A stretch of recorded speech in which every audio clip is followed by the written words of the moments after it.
I was 12 years old when Richard Coleman walked into our lives, and I genuinely believed he was the answer to every prayer my mother had whispered into the darkness of our small apartment. I remember standing at the kitchen doorway, watching her laugh for the first time since my father's funeral 2 years prior, and feeling something shift inside my chest.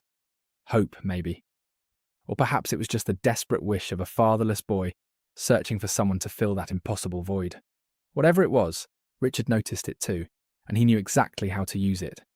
For 14 years I called him Dad. For 14 years I trusted him with my dreams, my fears, my future. And for 14 years I never once suspected that behind his warm smile and encouraging words, he was slowly constructing a trap designed to destroy everything I would ever build.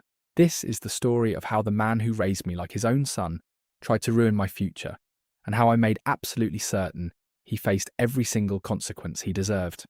My biological father, Thomas Thompson, died when I was 10 years old. He was a carpenter, a man who built things with his hands and his heart, and he died the same way he lived, working. A construction accident took him on an ordinary Tuesday morning, and nothing in my world was ever ordinary again. My mother, Linda, was left with a mountain of medical bills from his brief hospital stay, a 10-year-old boy who cried himself to sleep every night, and a grief so heavy it bent her shoulders for months. She took double shifts at the hospital where she worked as a nurse, and I learned to heat up frozen dinners and do my homework alone in our quiet apartment in Columbus, Ohio. 2 years after my father's death, my mother started dating again. I hated the idea at first, the way any grieving child would, but when she introduced me to Richard Coleman, something in his demeanour made me reconsider. He was tall, well-dressed, with greying temples that made him look distinguished rather than old. He owned a moderately successful insurance agency, drove a nice car, and most importantly, he looked at my mother like she was the most beautiful woman he had ever seen. But what won me over was how he treated me. From the very first meeting, Richard made a point to include me in every conversation, every plan, every moment. He asked about my grades, my interests, my friends. He remembered that I loved basketball and showed up to my games even before he and my mother got serious. He helped me with my math homework and never once made me feel stupid for not understanding. When my mother announced their engagement 6 months later, I was genuinely happy. They married when I was 13, and we moved into Richard's house in a nicer suburb of Columbus. It was a real house with a backyard and a garage, and I had my own room that was twice the size of my old one. Richard's daughter, Chelsea, who was 11 at the time, became my stepsister, and while we clashed initially the way siblings do, we eventually grew close. For the first time since my father's death, I felt like I had a family again. Richard officially adopted me when I was 15, giving me his last name, though I kept Thompson as a second middle name to honour my biological father.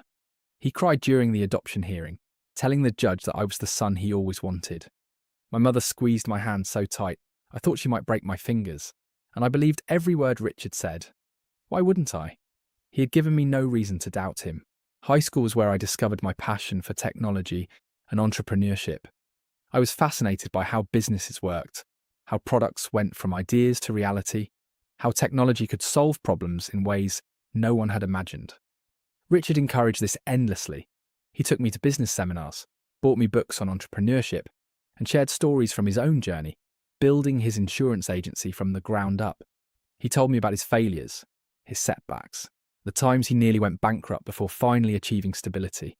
I admired him tremendously. He became my mentor, my guide, the father figure I desperately needed. When I started a small web design business in my junior year, earning money by building websites for local small businesses, Richard was my biggest cheerleader. He even referred some of his insurance clients to me, helping me build a modest portfolio before I even graduated high school. I went to Ohio State University on a partial scholarship, studying business and computer science. Throughout college, Richard continued to support me, both emotionally and financially. He paid for the portion of tuition my scholarship didn't cover, helped me buy my first reliable car, and called me every Sunday without fail to check on my progress. Those phone calls meant everything to me. We would talk for hours about business strategies, industry trends, and my dreams for the future. I told him everything. I told him about a software idea I was developing with two of my college friends, a project management platform designed specifically for small construction companies. I told him about the potential investors I was courting, the features we were building, the market research that suggested we were on to something special. He listened to every word, asked thoughtful questions, and offered what I believed was fatherly advice. I had no idea he was taking notes for entirely different reasons. I graduated summa cum laude and immediately dedicated myself to growing my startup, which we called Build Track. My partners were Kevin Park, a brilliant programmer I had met in my freshman coding class, and Diana Reyes, a business major with a gift for sales and marketing. We worked out of a cramped office space in downtown Columbus, surviving on ramen and coffee, and the unshakable belief that we were building something important. Richard visited our office twice in those early months, bringing lunch and encouragement. He shook hands with Kevin and Diana, complimented our setup, and told us he was proud of what we were creating. What I didn't notice at the time was how carefully he examined our prototype, how many detailed questions he asked about our proprietary features, and how he lingered near Diana's desk where our business plan and financial projections were spread out in plain view. By the time I was 24, BuildTrack was gaining serious traction. We had secured a seed round of funding from a local angel investor named Howard Chen, a retired tech entrepreneur who saw potential in our vision. We had onboarded our first 50 paying clients and were generating enough revenue to finally pay ourselves modest salaries. My mother called me crying happy tears when I told her, saying my biological father would have been so proud. Richard took me out to dinner to celebrate, ordering expensive wine and toasting to my success. He told me that watching me build something from nothing was the greatest joy of his life. I believed him completely. The first sign that something was wrong came 6 months later, and I almost missed it entirely. I was at a construction industry conference in Chicago, handing out business cards and demonstrating our software to potential clients, when I overheard a conversation that made my blood run cold. Two men at a neighbouring booth were discussing a new project management software that had recently entered the market, aggressively targeting small construction companies with pricing significantly lower than ours. One of them mentioned the company's name, Structure Pro, and said it was backed by an investor out of Columbus who had deep connections in the insurance and construction industries. I felt a strange chill run down my spine, but I told myself I was being paranoid. Competition was normal. It didn't mean anything sinister. When I returned home and researched Structure Pro, the chill turned into a full-body freeze. Their software looked almost identical to ours. Not just similar, which would have been expected in the same market, but nearly identical. The interface, the workflow logic, the proprietary features we had spent 2 years developing. It was as if someone had taken our blueprint and rebuilt it with a different coat of paint. I showed Kevin and Diana, and their reactions confirmed my fears. This wasn't a coincidence. Someone had stolen our work. We hired a lawyer to investigate, pouring money we couldn't afford to spare into legal consultations and cease and desist letters. The lawyer traced Structure Pro's ownership through several layers of shell companies, and when she finally uncovered the primary investor's identity, I had to sit down to keep from collapsing.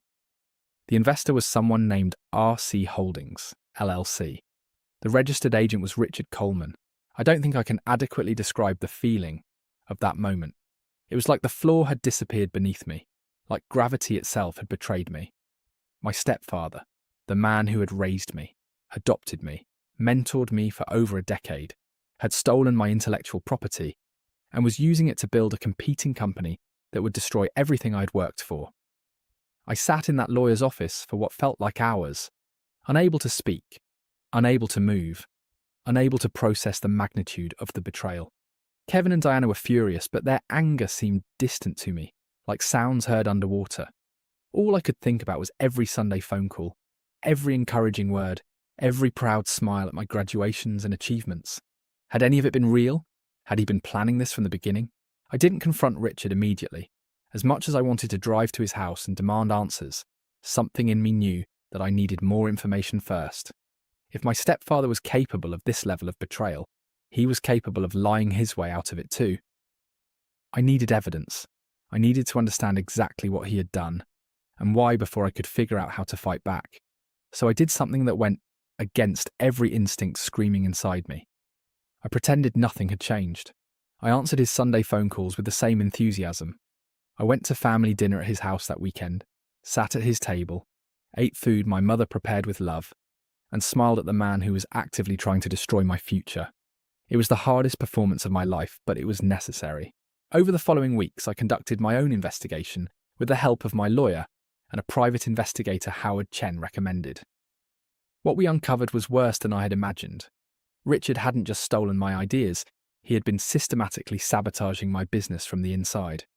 Through the private investigator's work, we discovered that Richard had been feeding information about BuildTrack's sales strategies and client lists to Structure Pro's actual operational team, a group of developers he had hired using money siphoned from his own insurance agency. We also discovered that he had been quietly spreading negative rumours about BuildTrack to potential clients in his insurance network, warning them that we were financially unstable and likely to fail. Several contracts we had lost in recent months suddenly made sense. They hadn't gone to competitors because we weren't good enough. They had gone to Structure Pro because Richard had deliberately poisoned the well. But the question that haunted me more than anything was why. Why would the man who raised me do this? We had never competed for anything. I had never threatened him or his business.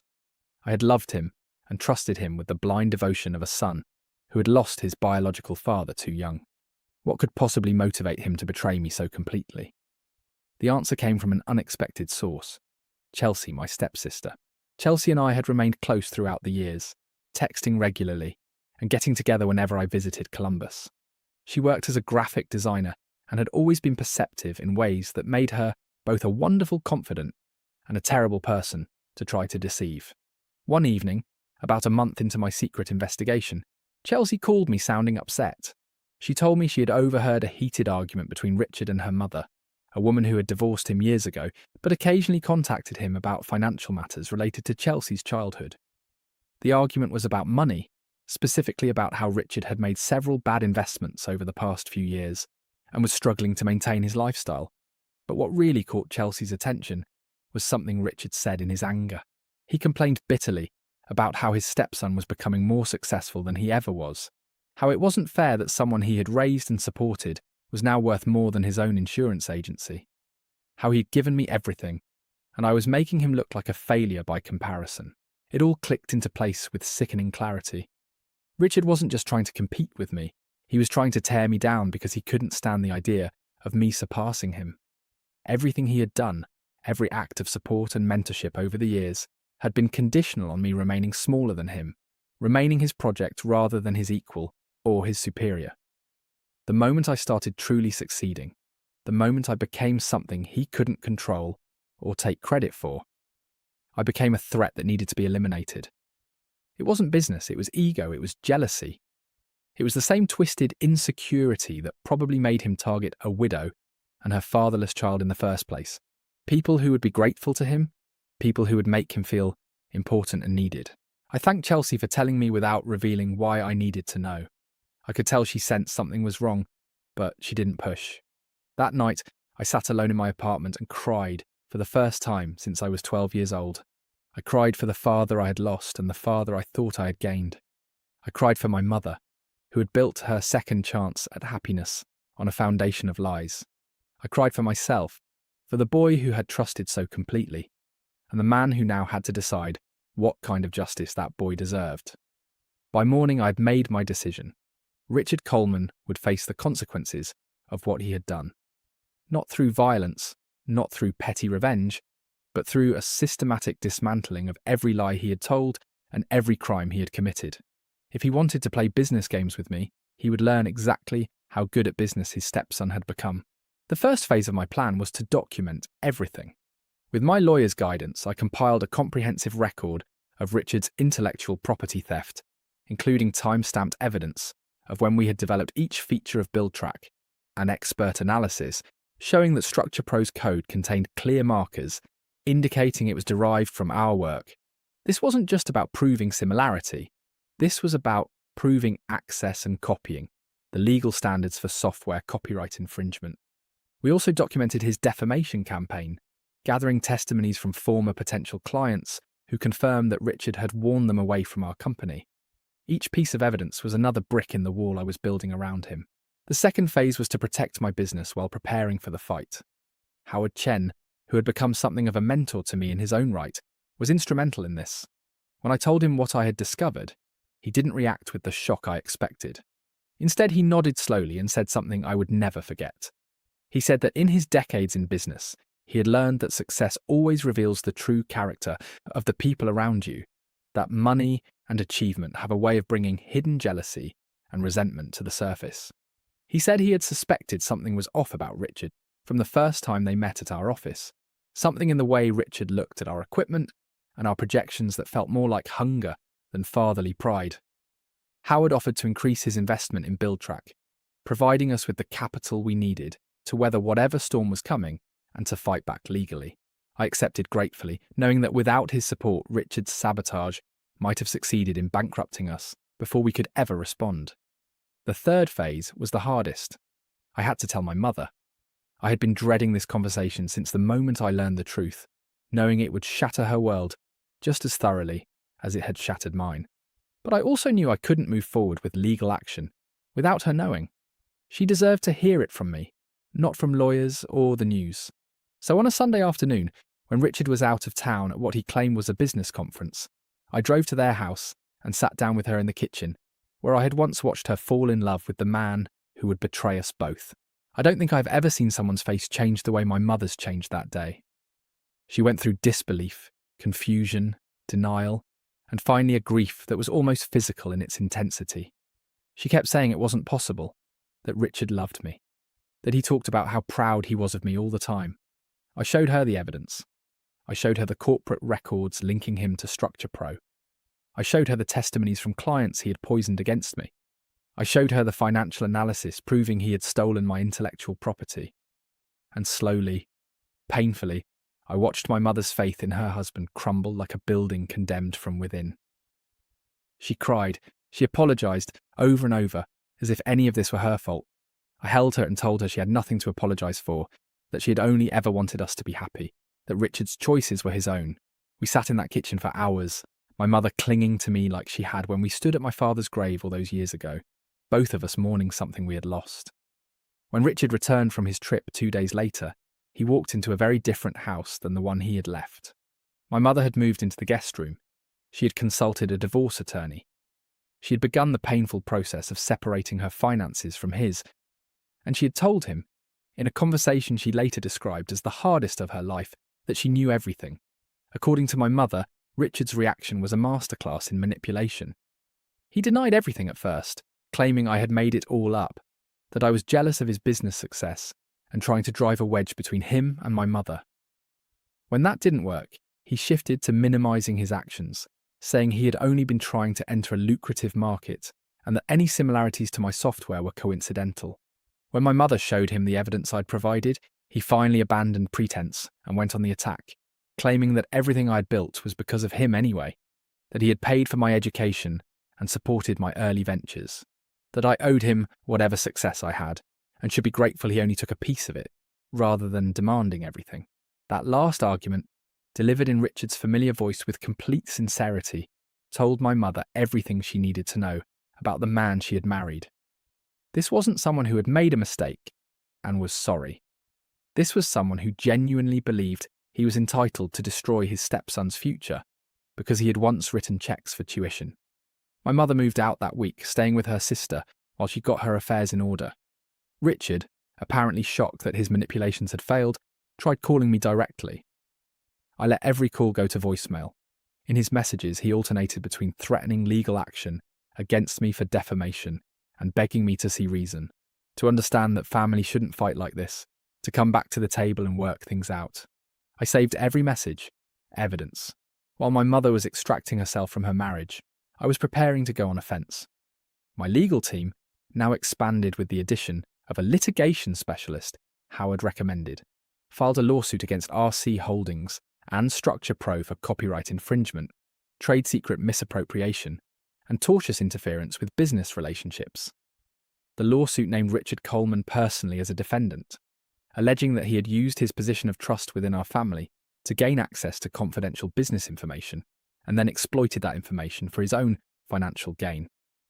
The filing was carefully crafted to be as public as possible without being sensationalized because I wanted Richard to feel the weight of public scrutiny, to experience even a fraction of the exposure and vulnerability he had forced upon me. The media picked up the story almost immediately. A local business journalist who covered the Columbus startup scene had been following BuildTrack's growth and was intrigued by the dramatic narrative of a stepfather allegedly stealing from his own adopted son. The story ran in the Columbus Dispatch and was subsequently picked up by regional and then national tech publications. Suddenly, Richard Coleman's name was associated not with his respectable insurance agency, but with betrayal, theft, and family dysfunction. Clients began distancing themselves from him. Business partners expressed concern.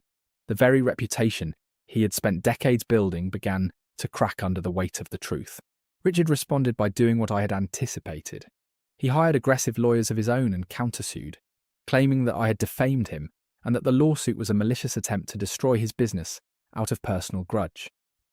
He painted himself as the victim, a hard-working stepfather who had devoted his life to raising someone else's child, only to be repaid with false accusations and public humiliation.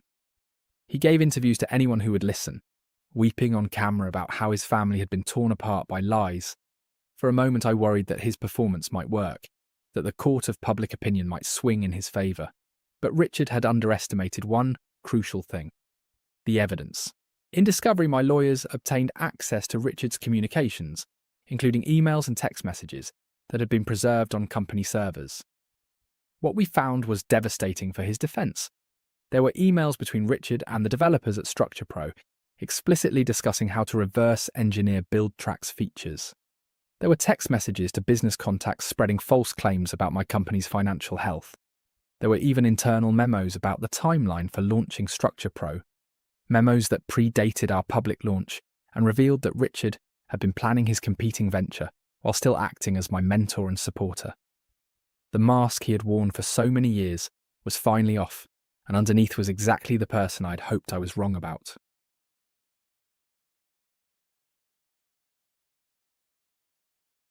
The discovery process also revealed something I hadn't expected, something that transformed Richard from merely a betrayer into someone far worse.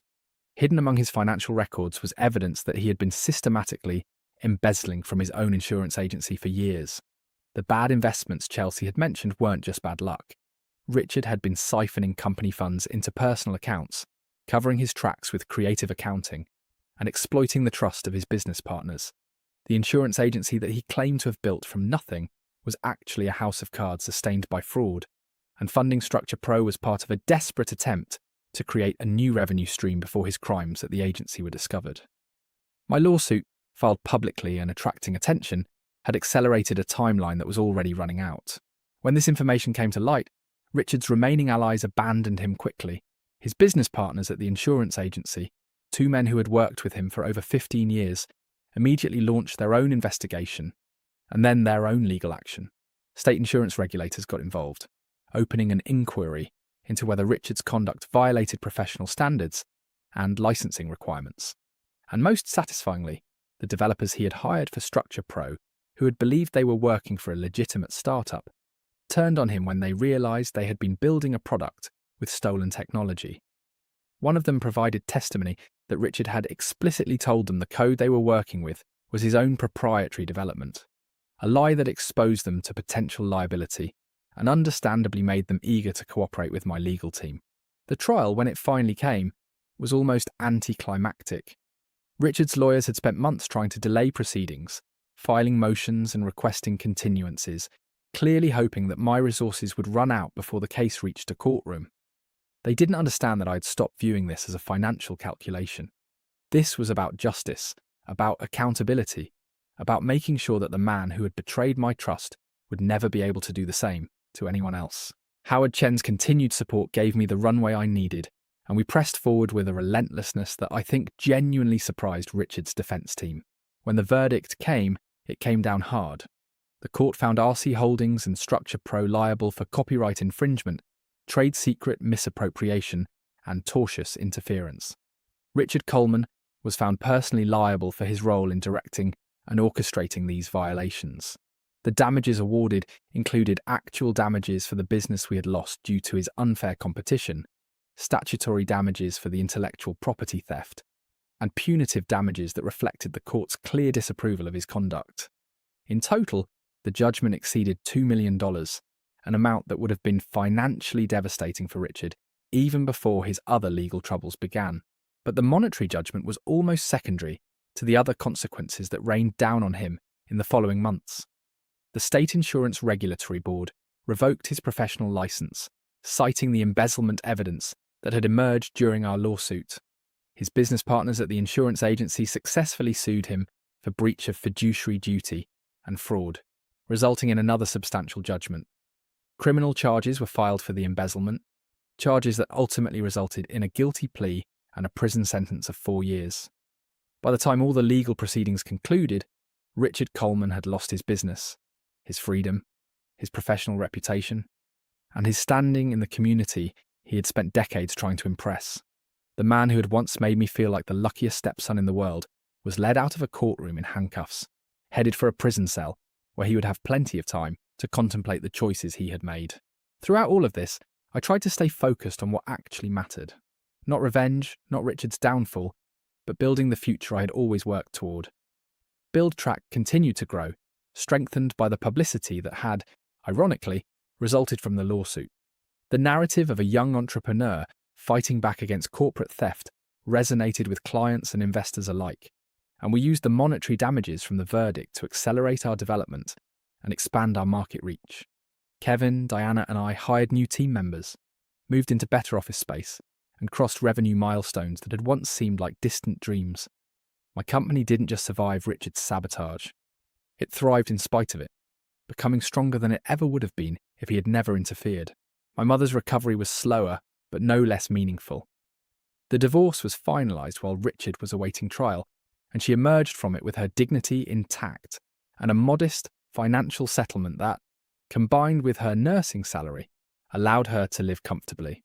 She sold the house where she had spent so many years with Richard and bought a smaller place closer to me, a fresh start in a home that held no memories of the man who had deceived her. We grew closer than ever during this period, bound by the shared experience of having trusted someone who proved unworthy of that trust. She told me once that she felt guilty for bringing Richard into my life, for not seeing who he really was. I told her that none of us saw it, that Richard had been a master of concealment, and that the only person responsible for his actions was him. I think she's still working on believing that, but every day I see her getting a little stronger. Chelsea proved to be the family member I didn't know I needed. Despite Richard being her biological father, she never wavered in her support for me or my mother. She testified at the civil trial, confirming what she had overheard about Richard's jealousy and his complaints about my success. It cost her. Richard sent her bitter messages from jail, accusing her of disloyalty, of betraying her own blood.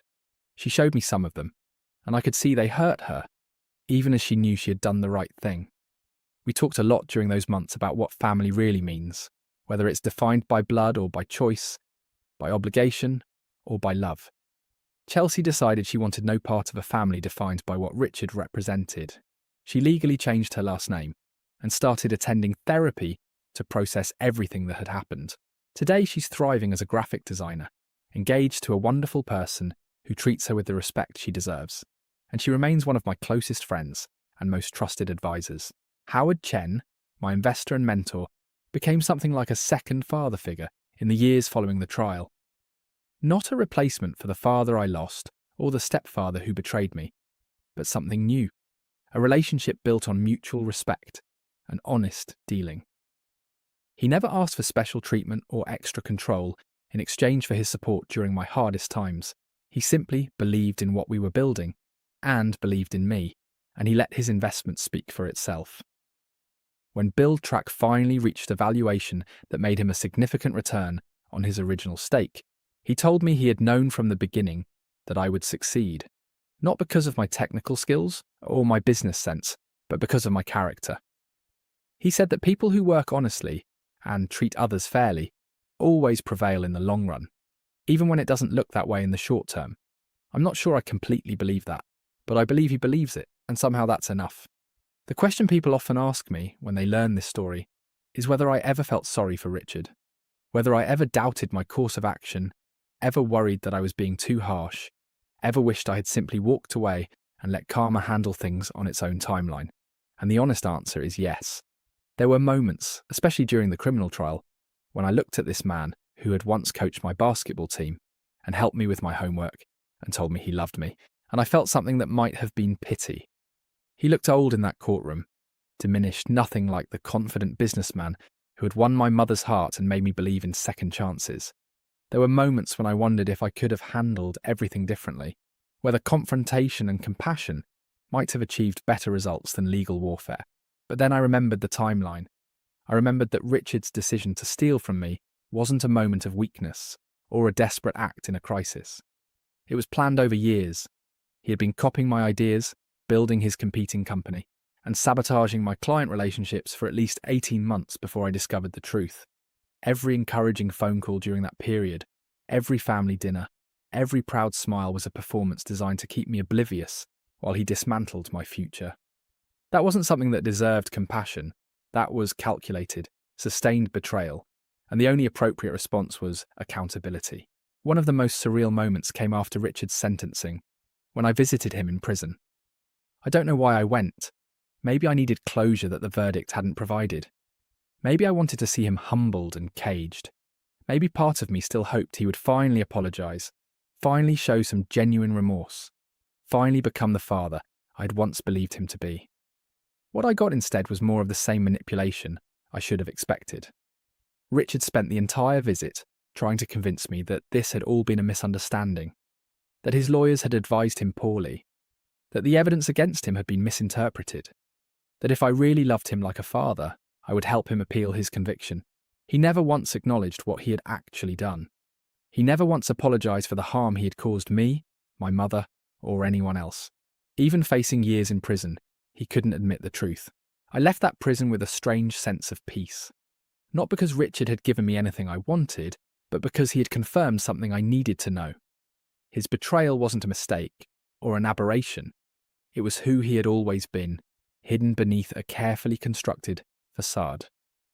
The father I thought I had never existed in the first place. That man was a character Richard played because it served his purposes, and when his purposes changed, the character disappeared.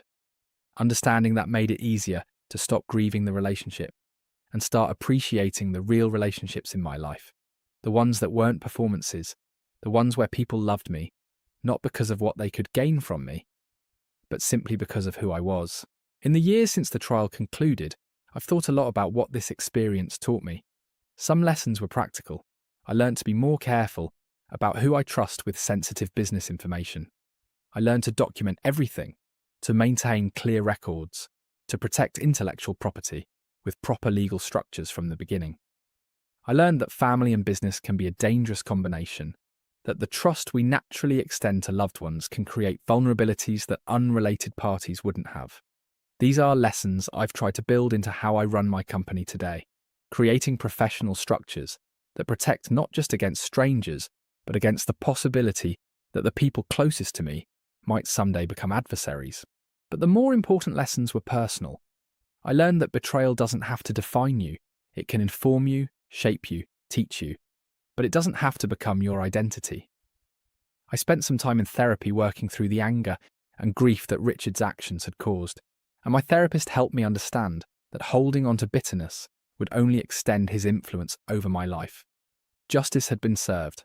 Accountability had been achieved. The only thing left to decide was what kind of person I wanted to be going forward, and I chose to be someone who could learn from pain without being poisoned by it. I'm not saying I've completely succeeded. There are still nights when I think about Richard and feel the old anger rising. But those nights are rarer now, and when they come, I know how to handle them. I also learned something about resilience that I don't think I could have learned any other way. When Richard's betrayal first came to light, I genuinely thought my company might not survive. The financial pressure of legal fees, the reputational damage of his smear campaign, the loss of clients to his stolen technology, it all felt insurmountable. I remember lying awake at 3 a.m, calculating how long our runway was, wondering if I would have to tell Kevin and Diana that everything we had built together was going to collapse because of something completely outside our control. But we didn't collapse. We adapted. We found supporters like Howard Chen who believed in us. We told our story and let people decide for themselves who was telling the truth. We fought back with everything we had, and we discovered that everything we had was more than enough. That knowledge, the knowledge that you can face a devastating blow and not only survive it, but emerge stronger, is something no one can ever take away from me. Building a successful company in the aftermath of Richard's betrayal also gave me a platform I didn't expect. The opportunity to mentor other young entrepreneurs and share what I had learned. I started speaking at startup events and business school classes, telling my story not to rehash old grievances, but to help others recognize warning signs and protect themselves. The responses I've received have been overwhelming. So many people have their own stories of betrayal by people they trusted, business partners who stole ideas, family members who exploited access, friends who turned competitor when jealousy outweighed loyalty. Hearing these stories has reinforced my belief that what happened to me wasn't unique, that the dynamics of trust and betrayal are fundamental to human experience, and that we need to talk about these things openly to protect each other. Every time someone tells me that my story helped them see a toxic relationship more clearly, or gave them courage to stand up for themselves, I feel like something good has come from something terrible. As for BuildTrack, the company continues to grow. We expanded beyond construction project management into adjacent industries, building a suite of tools that help small businesses operate more efficiently. We've been through 2 additional funding rounds and are now valued at levels that make my early struggles seem almost quaint. Kevin is our CTO, Diana our COO, and I serve as CEO, though I've made a point of building a leadership team that doesn't depend entirely on any one person. The lessons about vulnerability and protection haven't just affected my personal relationships. They've shaped how I think about organizational resilience too. I want BuildTrack to be strong enough to survive anything, including the loss of its founders. And that means building systems and cultures that outlast individuals. My mother is doing well. She retired from nursing last year and spends her time volunteering at the hospital where she used to work and travelling to places she always wanted to see. We talk at least twice a week, and she visits regularly, staying in the guest room of the house I finally bought for myself. Sometimes we talk about Richard, about the years when we all believed we were a happy family, and there's still sadness in those conversations. But there's also acceptance. My mother has made peace with what happened, even if she'll never fully understand it. She told me recently that she's grateful for the life she has now, for the relationship we've built, for the grandchildren she hopes I'll give her someday. And I'm grateful too, grateful that Richard's betrayal didn't poison our bond the way it poisoned everything else he touched. Chelsea got married last spring, and I walked her down the aisle. It wasn't something we planned originally, but as the wedding approached and she thought about who should fill that role, she asked if I would do it. She said I was the closest thing she had to a real father figure now, someone who had shown her what integrity and loyalty actually looked like. I cried during her ceremony, standing at the altar, watching her exchange vows with the person she loved, thinking about how far we had both come from the broken family Richard had left behind. When she danced with her new spouse at the reception, she made a point of catching my eye and mouthing "thank you" across the crowded floor. I don't think I've ever felt more proud. The last time I heard anything about Richard was about 6 months ago. One of my lawyers mentioned that he had been released from prison after serving most of his sentence, though I didn't ask for details and made clear I didn't want any. As far as I know, he's living somewhere in Ohio, stripped of his professional licenses and his wealth and his standing, trying to rebuild some kind of life with whatever remains. I don't wish him well, but I also don't spend much energy wishing him harm. He's simply irrelevant now. A chapter in my story that ended long ago. The consequences he faced were just, and now it's time for all of us to move on. If there's one thing I want anyone listening to this to take away, it's this. You have the right to defend yourself against betrayal, no matter who the betrayer is. Family relationships don't come with a free pass to hurt you without accountability. Parental figures don't earn the right to exploit you just because they were present during your formative years. When someone abuses your trust, especially someone who had the power and position to cause real damage, standing up for yourself isn't vindictive. It's necessary. It's how you reclaim your agency and your future. It's how you send a message that you won't be a victim, not to the person who hurt you and not to the world that's watching. Richard Coleman raised me like a son. He taught me how to ride a bike after my father died. He attended my high school graduation and cried during my college acceptance speech. He told me he loved me hundreds of times, over 14 years, and I have no doubt that in some twisted way, he believed it was true. But when my success threatened his ego, when I became something he couldn't control or take credit for, he revealed the truth that had been hidden all along. His love was conditional. His support was strategic. His fatherhood was a performance. And when the performance stopped serving his interests, he turned on me without hesitation. The man I trusted with my dreams tried to ruin my future, and if I hadn't fought back, he might have succeeded. But I did fight back. I documented the truth, built my case, and held him accountable in every venue available to me. I protected my company and my family from the damage he was trying to inflict.